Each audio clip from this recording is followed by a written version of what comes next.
Welcome to another episode of This Was Supposed to Be Easy. We've had these conversations on at least 1,000 car rides and thought it might be time for other people to join us. This is Cheryl. And my name's Amy. So one of the nice things now is that we have had some opportunity to engage and talk with those that have been listening to our podcast. And in doing so, we've noticed that in those kind of casual conversations of introductions and hellos, which have been so cool and we have absolutely loved, it's led to people telling us, hey, have you ever thought about doing an episode on X or an episode on Y?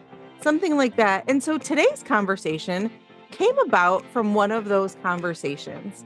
And we decided that this was a good one. So we are going to talk today about those crossroad moments. Those moments where something in your life, like a job, a goal, a dream, just start to feel a little off. And like maybe they don't fit in the same way that they used to.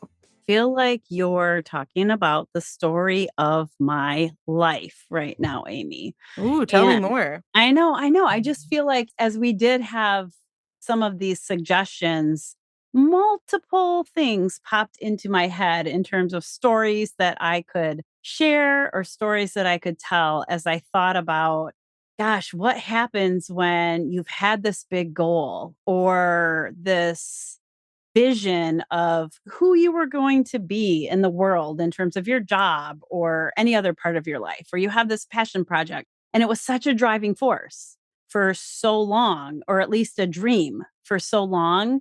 And it isn't so much anymore. And that tug just happens. And I think that it probably happens with all of us, but there's a vast difference in maybe comfort level with what we do with Right. that tug.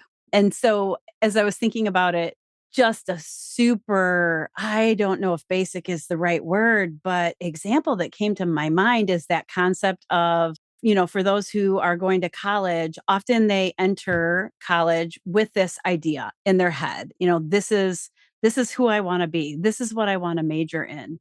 And as someone who works with a lot of those students, I am very quick to say, keep your mind open. Be curious about the different topics that you study when you're in college. There's a reason why you don't only take classes from your major. There's a reason why you get exposed to natural sciences and social sciences and, so many people I know who don't love the math and the speech and the English and, all of those kinds of things. There's a reason why we're exposed to those different areas. And I think that it's helpful because, so I'll just fully admit, I am one of those students who changed their major 3 times. Mhm. How about you? Me too. Yep. Okay. I did in both undergrad and graduate, and for my graduate program. So yes, I am right there with you. Yeah. I went to college thinking I was going to teach high school, and the topic I was going to teach was accounting. Then I loved my accounting class in high school, probably because the teacher is now my father-in-law. And then I took it in college and it was not the same. I did not love it. No, I don't think I could see you as an accountant ever. Like that when I think Cheryl, I do not think accounting. That's so funny. Yeah. So I took that first accounting class, quickly changed my course. It was one of the 2 C pluses I got while I was in college. And when I was thinking, what do I do next? I landed on nursing for some reason. And y'all, if I see someone hurt themselves, my whole stomach rolls over. If someone's got a cut or any kind of injury, I think it's an empathetic, like Mhm. just everything feels gross inside me.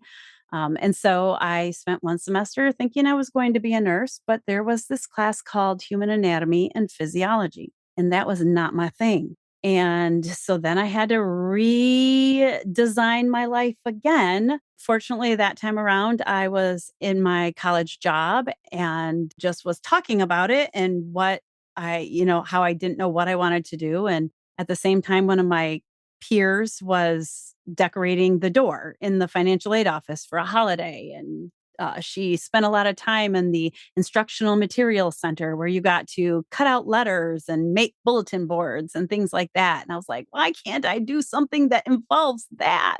And now that I think about it, that probably was the creativity trying to claw its way out of me.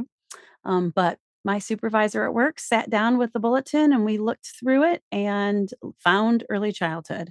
And that is how I found early childhood. Really long story just to say, we have these ideas, we have these Yeah. pictures of ourselves and what we'll be doing, but they don't always stick.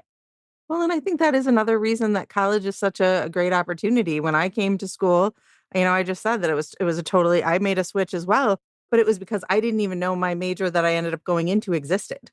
Mm, I came from a pretty big community and had a lot of opportunities for different classes when I was in high school, but I didn't even know about a family studies major at that time, and I knew I wanted to be a psychologist, or I thought I wanted to be a psychologist until I took research methods and did not do as well as I had hoped.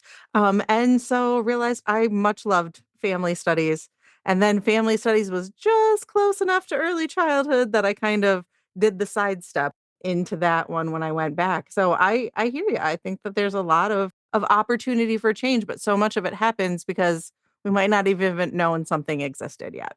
yeah. And I think that college example is just like it's an entry step into the conversation because maybe for many of us, we're at a younger point or an earlier point in our life where making a change doesn't feel so scary or so, even though it might be a little bit, it doesn't always feel as great in terms of an impact and decision. Right. I think that's the time that people expect you to make a change, and so it seems okay. But I wanna talk today too about the time when maybe people feel like they're past the opportunity Mm. to make that change. And this conversation about even doing an episode on this really kind of started because one of those situations, I was talking with a friend and she was looking at making a career change because it wasn't a great fit anymore for who she was and who she's become. But her undergraduate, graduate degree, every job that she's ever had has all kind of fallen in line of this one direction. Mm. And so then has had to really ask herself, who am I if I'm not doing this? Ah, it became And part of her identity. yes, yes. And if I'm not doing it, does it mean that I've wasted my time and everything else? And that made me think like, "Ooh, we really gotta jump into that," because that, I think, is where a lot of people get hung up is, what about everything up until this point then? Yeah. So it makes me wonder, just for those of you who are listening right now, do you have some ideas that are popping into your head? Are there times when you've thought, gosh, I had this dream or I had this goal and it just doesn't feel right anymore? Or I'm not as excited as I used to be, or it's taking more from me than not only than I expected it to take, but maybe more than I have to give right now. Right. That makes me think of, there's the concept that we talk about for people, but it's being a bucket filler versus a bucket taker, a bucket drainer. And I wonder if you could apply this to a task. Does your bucket, after you do something, do you feel filled? Do you feel energized? Do you feel excited about it?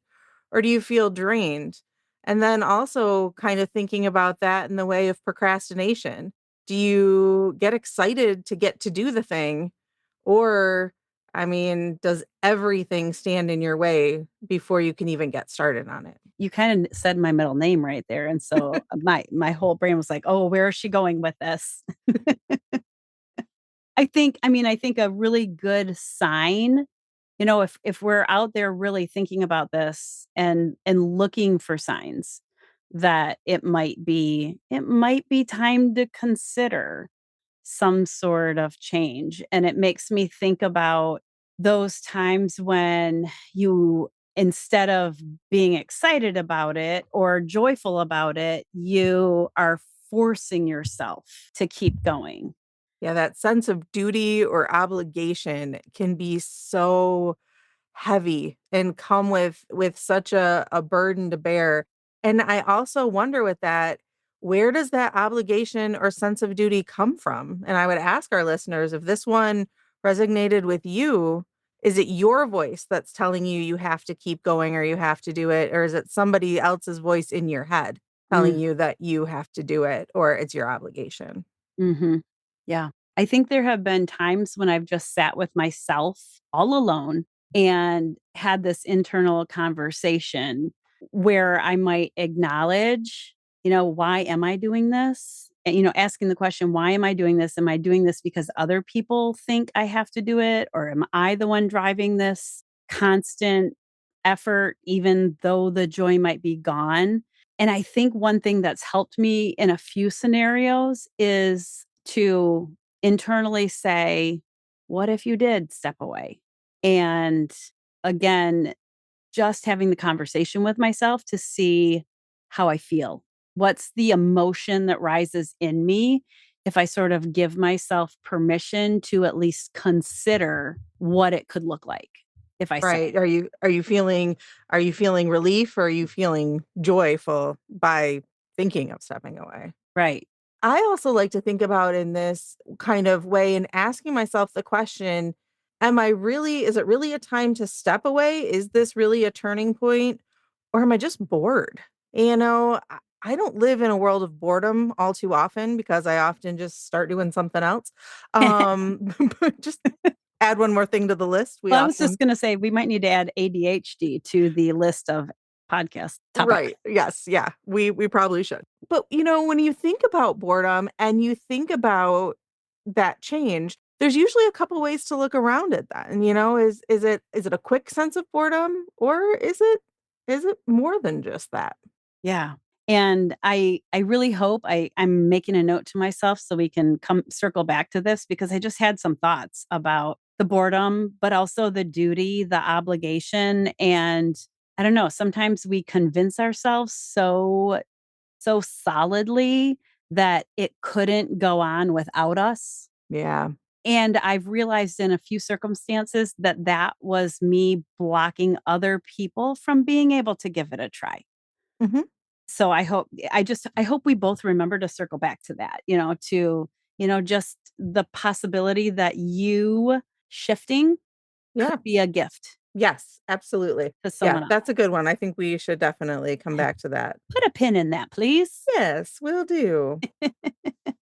So maybe we could talk a little bit about what it feels like, right? So if we're thinking about this, did you say the word crossroads moment? Like this point where there's different directions? Yeah, yeah, I did, and that's kind of the easy metaphor for it, but I think there's really any way of looking at it when we always talk about the journey of life and then coming up to these crossroads, but any time that something just isn't serving its purpose anymore. Yeah. Yeah. And what does it feel like when we're able to acknowledge that, able to consider letting it go, and also acknowledge that that doesn't necessarily mean that we've wasted the effort we have put into something. Right. I think that if we can stay in the mindset that you only know what you know up until that point, and so you might not even know that, again, something is available to you to change that opportunity. But now that you do, you have skills that are ready to go. And I think we need to, especially when we're talking about careers, we really need to think about those transferable skills when we think about what are the things that we have learned up until this point. I know I talk a lot about coaching. Obviously, we've had multiple pieces where we've talked about coaching. Yet it took me a really long time to ever consider being a coach because I didn't have a formal education in it, because there's not a formal education for Right. coaching. I've gone to school to be a counselor. I've done a master's degree in leadership. I've family studies and early childhood and psychology and all of those types of things. And yet none of them were in that I've done, courses and things like that on coaching. but I didn't feel like I myself could say, all right, you know what? I really want to pursue and look at coaching. And so I was really looking at something to keep me safe because the idea of moving forward without a sure thing felt Mhm. really scary. Mhm. Mhm. But you built all those skills Yes. and pieces of knowledge, right? And experiences along the way that really started filling up your toolkit of what you would need as you stepped further into coaching or mentoring or speaking or any and all of those things. And it's just like when you think about that toolbox, I'm just going to throw this out there. My son, who's in his mid 20s, has done a bit of a shift more recently, and this was the wanderer, the adventure is the wanderer, the adventurer, majored in outdoor recreation in college, and his entire goal was the van life, and he worked really hard to make that dream a reality. And he got the van, and he and Kevin renovated that van, and he drove off to the job in Colorado and did whitewater raft guiding and snowmobile guiding. And that was after he finished his college internship in the Red River Gorge, where a lot of rock climbers go, and where he went for his own adventures, but worked in a gear shop. And he has all of these bits and pieces of experience that were a part of that one vision that he had for himself. And I mean, I'm even thinking in the pandemic, right? In the pandemic, when a lot of that stuff shut down, he worked at Meyer. But what did he pull from that experience? Well, he literally accepted a job today where he's pulling all of those things together, right? He has knowledge and experience in guiding that the company doesn't necessarily have but wants. He has the experience of moving equipment around. He knows how to run a register. He's actually done some of that work in the store where you might be renting equipment or selling equipment. And so to see him light up as he realized that no, he now has a dog, he now has purchased property and is settling into a particular place, at least for a while, which isn't the van life adventure. He's still able to bring forward everything from those experiences as he shifts and, finds a new way to use all of those tools that he's been adding to his toolbox along the way. Yeah, that's a great thing, and congrats to him. That's pretty cool. Yeah, pretty cool. It makes me think too of kind of this idea of like a fixed mindset versus an open mindset as Or well. Like, growth if we mindset. hold on to that like fixed mindset of because we expected something to look a certain way and our future to look a certain way and us to do something a certain way, and then that changes, then we have the opportunity to be disappointed, right? If when we have this fixed mindset and we expect it and it doesn't happen, then we start feeling a sense of failure.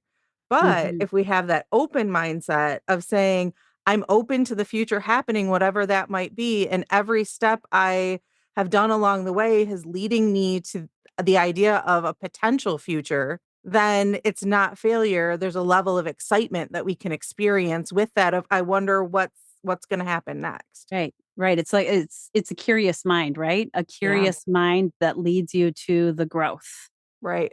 Mm, And that's kinda it brings me back to that idea of boredom where, because we see something one way and we kind of get that expectation of it's gonna happen, certain brains, I think, then play it out completely. And so we feel like in a way it's already happened, we've already done it. And if you have, an ADHD brain or a bunch of other different types of brain, that want that novel and new and that really crave it, mhm, that and you're looking for novel and new, you can get bored and bogged down in the idea of everything might feel boring or mhm, everything might feel like, I don't want this anymore. And so then that's when you really have to do that kind of check and say, is this a stale idea or is this an idea that really needs to be changed? And if it is something that's maybe you've outgrown a bit or a piece of it, looking at it in smaller pieces, breaking that down and saying, okay, does this fit my lifestyle right now? Is this working for me today? Is this working for me next week? And if it's not, then okay, can I change a part of it versus changing the whole thing? And maybe that might give you that refreshing opportunity or a way to turn it from something that was feeling stale or boring to something that's maybe feeling novel in a way that maybe it's not a totally new thing, but it's a new way of doing it or a new way of looking at it or a new way of stepping into engagement.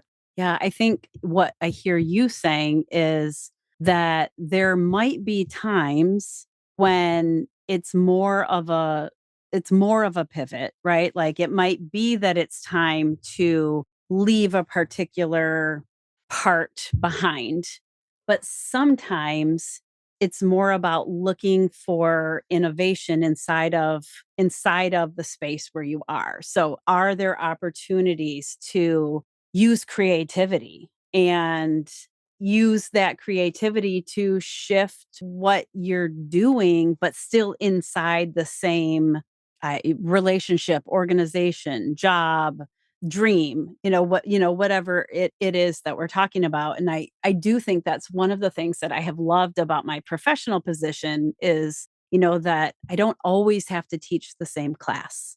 Or as we learn and grow as a field, we've redesigned our program, which then offers the opportunity to design new classes. And if they get old, I've been around the block a few times, then you Mhm. can redesign the class itself. Or feeling a little bored, well, where could we design a study abroad program to let us travel to another country? Or, gosh, is having students come to campus really going to be the only way that people go to college in the future?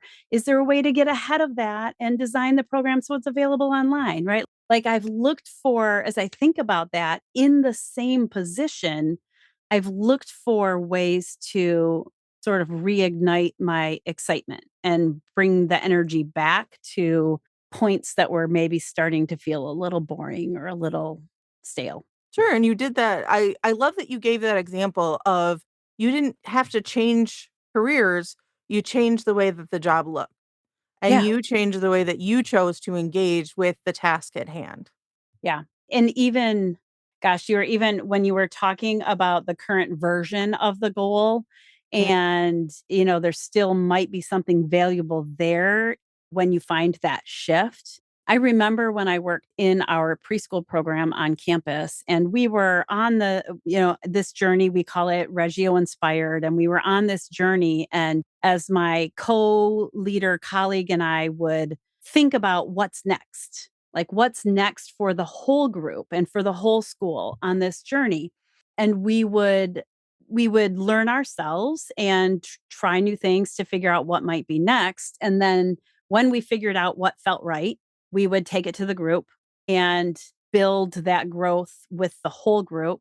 And we knew that number one, if it didn't work, we'd have to pivot, right? But if it was working and we were thriving in that, we would again get to the point where, okay, we did that. We're doing that now. We're comfortable. What's next? There's always this sort of cycle of trying something new, the growth curve, getting it down, feeling routine about it, and then thinking, okay, we're at the pause.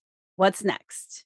And then when it comes to you and you figure it out, you're back again on the roller coaster, kind of, not in a bad way, but it just keeps moving and allows you that opportunity for not feeling stale, not feeling bored, I think. Right, and, something that I think, though, that goes along with that as well is we also have to give our brains a chance to kinda grieve of maybe what we thought could have been from that goal that we originally had.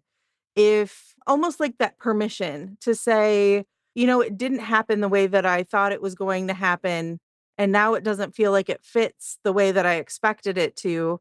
And so I'm going to be sad for that, or I'm going to look at what it was as what I had from it, and that was a beautiful thing, and I'm gonna give myself permission to get excited about something else.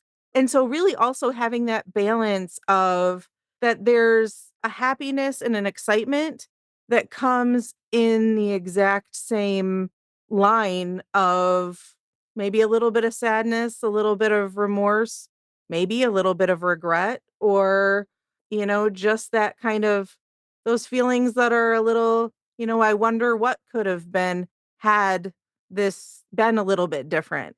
Mhm. And then owning those feelings, acknowledging those feelings, feel the feels, and then do that pivot with kind of all the hope and wonderment of what could be next. Yeah, and I think this might be a good time to just circle back to that note I made for myself about the gift to others, Yeah. right? Because there was a time, I mean, I had the once in a career, but not even everybody gets it in their career experience of, just getting to be a part of designing a brand new facility. And at the same time, engaging in this beautiful growth journey with the staff and building this new beautiful facility as a school, and all of these things were coming together in a beautiful way. And then we moved into the space, and I was able to spend so much time showing it off. I was able to give tours and tell people the story, which allowed me to revisit it and do that with my close leadership colleague. Together, we were sort of the team there. And I never could envision myself doing that without her. I never Mhm. could envision myself not doing that. I didn't see the rest of my career being in a different place. And there were just some circumstances that came up that made it apparent that we weren't gonna able to keep going forward in that same way. And I spent a lot of time thinking about that and what the options were for us. And because of my role, I was the one who was able to make a shift that didn't impact anyone's jobs, including mine. It just kept everybody safe. And so I made that shift. Boy, did I mourn. I really, really, really felt the loss of being with those people and being in that space, but not the loss of my job, right? I Mhm. still I still had my job. And I guess that was a really long way to say what I learned from that was that by shifting out of that role, it allowed other people that I work with to shift in to that role, which showed me that maybe I was hogging the fun a little bit. I loved it so much that I felt like I had to be there. By leaving that part of my job, multiple other people, I think at least four other people now have been able to also have that experience. It allowed all of us an opportunity that I maybe didn't see. And so now in hindsight, I see that what I thought was maybe a duty and an important work of mine, it was it was a gift to many people when I walked away. Yeah, that opportunity of letting somebody else have a chance. And it also makes me think too, when we stay in a situation that might no longer fit who we are, in addition to maybe holding it for ourselves and not giving anybody else the opportunity for growth, it also we sometimes keep the situation stagnant Mm, because we have one way that we've been doing it for so long that we feel somehow kind of committed to that way or keeping things the same. But in doing that, not only do we maybe feel stagnant and feel like it isn't for us, but we're not having brainstorming opportunities that allow a different perspective or a different way to do it that somebody else could bring in yeah, because it is. And so I think that is also something to consider is by you changing and what might be the best opportunity for you is actually also the best opportunity for the situation because now it has an opportunity for growth as well yes. where unintentionally, might have been keeping it kind of exactly as it was because we all are a little bit of creatures of habit, even when we change things up. Yeah. And I like how, I mean, there's a reframe there, right? Mhm. So a lot of times I believe that we've felt like we were flaking out on something Right. or being wishy-washy or, not dependable or all of those labels that maybe have been put on us or we've put on ourselves when it is time to change your mind or change your direction. And so I really like the idea of reframing that and looking at it differently, and we both just talked about it providing opportunity to others, but also, there can be that reframe of I'm not being flaky, I'm paying attention to my own needs for growth and or other people's needs for growth. Right, and within that growth, I think there's that opportunity for releasing yourself from the idea that you stay the same. And so it's that piece of saying, like, I'm allowing myself the permission to grow up, and I'm allowing myself the permission to change my mind and say I want something different or better or more whole or more self-suiting for what I need right now. And also, I think within that, to really think about who you were at the opportunity that maybe that dream arose Mhm. and celebrate a little bit all that you've done since you were that original person who made that dream. We make that dream in our head when we're, younger or we're a different version of ourselves.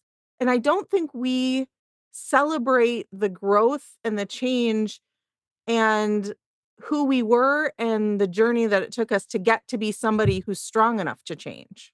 Yeah, yeah, I think about I've had a lot of shifts in roles and even what I do in the same role, right? But I began at the university when I was 25 and I'm 52.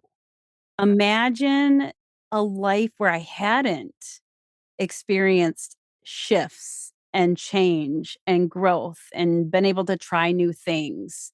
It Well, can and I don't wanna cut you off, but, like, I do wanna just say, can we also celebrate that at 52, you're willing to try and grow and do new things? We're doing this podcast, you have your business, you have all of these other things, and you're not saying, "Oh, I'm 52, my time has passed, I'm stuck now, and I should just stay where I'm at." Like, Heck no. let's celebrate that too, that it's an age is just a number, and there's always opportunity for growth in doing something new, and that's pretty cool. Awesome. Thanks for saying that, Amy. Yeah, you're welcome. Alright, so I feel like this might be an opportunity to kind of move into our challenge for the week and to take in everything that we've been talking about and put it in that mental checklist of what do we do? So, what I would love for you to do right now is really think about kind of all of the different areas that you have going on or all of the different things that you have going on in your life. And as you're doing that, go through that checklist and know how your body feels when you start thinking about those things. And if there's any one of them that maybe doesn't just feel right to you anymore or it doesn't feel right in the way that it did, I want you to do a couple of things. I want you to check in honestly and ask yourself, am I done with this dream or am I just bored with how it looks right now? Once you get that answer, I want you to think, is it time to move on? And if it is, and you answer that yes, then I want you to give yourself permission to say that I can do this. I can pivot. I can move. I can change the direction that I'm going in. And do so with the mentality and the mantra that it is not failure, that you are changing in wisdom and growth. And if the answer is boredom, when you're thinking about this isn't fitting right, it doesn't feel like I'm done with it, but I do feel like I'm bored with the way that it looks like right now. I want you to ask yourself the question, what part of this still excites me and still feels like holding on to? And what used to make me feel alive with it? What used to make me get excited? And then I want you to think about, could I regenerate? Could I look at it again? Could I look at it through a different lens? And what part might I need to change, shift, or who do I need to talk to or engage with to come up with ideas of how it could change or shift? Who might be able to bring in a fresh perspective? We've talked over previous episodes about those board of directors in your life. This might be a great time to check in with some of them, the people that really know you. Amy, you're making me think of the quote. Sometimes the dream is still right. It just needs a glow up. And, Yes. my favorite author is Nora Roberts, when I'm thinking about fiction. And I think she uses, they do glamours every once in a while, so that glow up, piece, it just needs a little more sparkle, Right. We something could new. put some edible glitter on it. It'll be Oh, good. oh, yeah. There you Oh, go. well, how Yeah. did I not think of that? Right, right. So as you're thinking about those things, and let's say it's a piece that needs a glow up, but let's say it's not. Let's say it is something that you have decided, no amount of edible glitter is going to make this exactly what I need it to be anymore. So, can you honor the grief? Can you look at it as what it once was? Can you feel the loss that maybe comes along with it, but the recognition of what you did served a purpose in the time that you did it? And then make the space or take the space to process that, whether by yourself, with your board of directors, maybe even a therapist, but then still be curious about that opportunity of what could be and allow that curiosity to guide you into what fits better and what's yet to come. So, being curious in your own life maybe makes you go down a different path, but it keeps you moving. And especially keep moving if you feel like you've been stagnant or stuck at that crossroads for too long. Because if you've been stuck there waiting to make a decision, this is your wake up call to say the decision needs to be made. It's time. So, here are the steps to make the decision. And with that, and as you're moving down, I'm going to ask you to stay open to the idea of what could be, in that, know that as you're going down the road, you don't have to have the destination in sight or the thought of it's going to look like this again. And having just a positive mindset and a positive thought of, I'm really excited to see where I'm going to end up or what could come of all of this. As you use the metaphor of, going down the road and looking, what could be at the end. I was thinking so many of our pieces and parts of our conversation today centered around careers Mm. and studying towards a career and things like that. When you talked about the road, it reminded me of, we spent 20 years building a home, building this place where we raised our children, and many, many, many relatives and cousins and friends from school spent a lot of times, and we wanted it to be a place where people wanted to be. I dug up so many, I don't know, acres is the wrong word because I used a hand shovel and so it wasn't acres, right? But, building flower gardens and landscaping and putting all this work into this place. And then we came to this moment where we realized we're spending a lot of time going up north. We're spending a lot of time waiting for the weekends to get up north and talking about when we retire, we want to go up north. And through that ability to be curious and not shut down ideas, we came to one of those crossroad moments where we decided maybe it's okay to move to the place where we're dreaming about and drive to the place where we're working. And that was a really big mental shift. And of course, in our case, we waited until both children graduated from high school and then felt this sense of freedom to really explore that possibility. And we did make the move. We made the move way faster than we thought we were going to make the move. And now I live on a lake and I can't imagine, but who knows my future? I can't imagine not looking out my window and seeing the moving water. except for the months of the year when it's moving snow. But, um, And right, it's frozen. it is frozen, but without that permission to look at the crossroads and consider choosing another path, I wouldn't be in this place where I am now. And other people wouldn't be where they are now because of the dominoes that happen when you make some of those decisions. And so I think I myself am sort of just closing with that thought of this opportunity to re-envision and to be curious and to maybe embrace your bravery or your creativity, maybe even your hope, right? Like your Mhm. hope for this place that will make me, the place doesn't make me happy. I choose to be happy, right? But where it seems like the opportunities exist in a different way, maybe that isn't about your job. Maybe it is about where you live or any other goal that you have in your life, who you want to spend more time with or study under or whatever it might be. That when I walked away from that beautiful place we built for 20 years, it wasn't that I was losing all of that or giving up on all of that, because all of those things took me to where I was and helped me become who I was and helped my family become who they were and got us to this place that we are right now. Like none of that was lost. All of that contributed to who we are and where we are now. Right. You were able to take the memories with you. Yeah. I love that.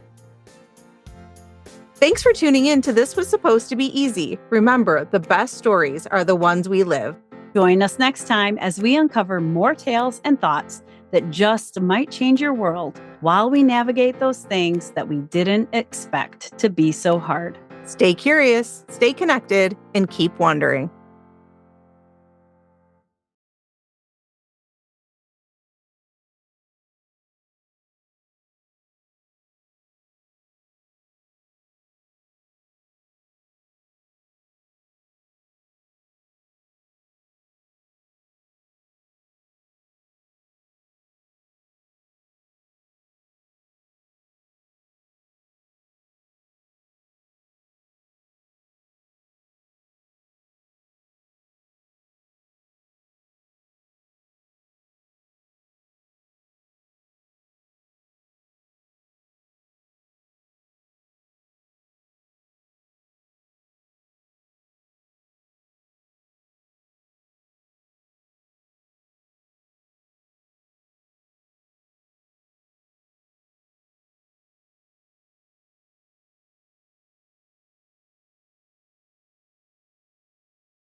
The only thing that would have been bad is by not growing and staying stagnant for too long. So, so important.